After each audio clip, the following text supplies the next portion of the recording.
La Bible en un an. Jérémie chapitre 44, verset 24 à Jérémie chapitre 47. Psaume 94. Proverbe 26, 6 à 8. Lecture du 24 octobre.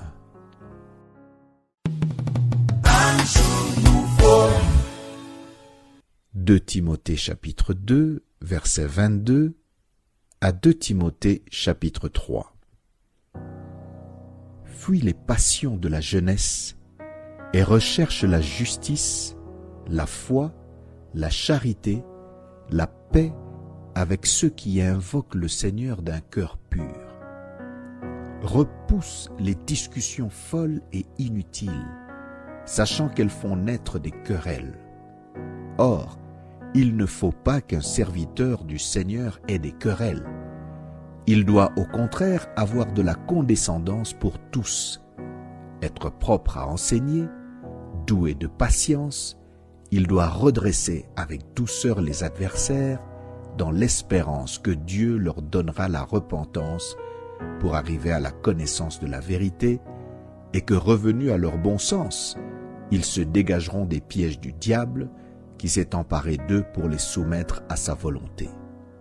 Sache que dans les derniers jours, il y aura des temps difficiles, car les hommes seront égoïstes, amis de l'argent, fanfarons, hautains, blasphémateurs, rebelles à leurs parents, ingrats, irréligieux, insensibles, déloyaux, calomniateurs, intempérants, cruels, ennemis des gens de bien, traîtres, emportés, enflés d'orgueil, aimant le plaisir plus que Dieu, ayant l'apparence de la piété, mais reniant ce qui en fait la force. Éloigne-toi de ces hommes-là. Il en est parmi eux qui s'introduisent dans les maisons et qui captivent des femmes d'un esprit faible et borné, chargés de péché, agités par des passions de toute espèce, apprenant toujours et ne pouvant jamais arriver à la connaissance de la vérité. De même que Janès et Jambres s'opposèrent à Moïse, de même ces hommes s'opposent à la vérité, étant corrompus d'entendement, réprouvés en ce qui concerne la foi. Mais ils ne feront pas de plus grands progrès, car leur folie sera manifeste pour tous, comme le fut celle de ces deux hommes. Pour toi, tu as suivi de près mon enseignement, ma conduite, mes résolutions, ma foi, ma douceur, ma charité, ma constance, mes persécutions, mes souffrances.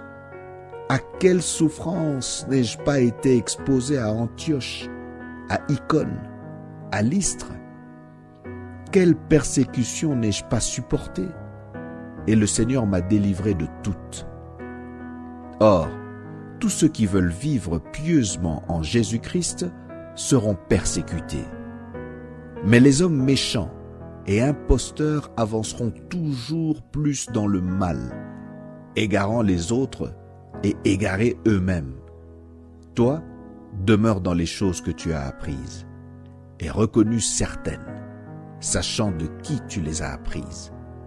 Dès ton enfance, tu connais les saintes lettres qui peuvent te rendre sage à salut par la foi en Jésus-Christ. Toute écriture est inspirée de Dieu et utile pour enseigner, pour convaincre, pour corriger, pour instruire dans la justice, afin que l'homme de Dieu soit accompli et propre à toute bonne œuvre.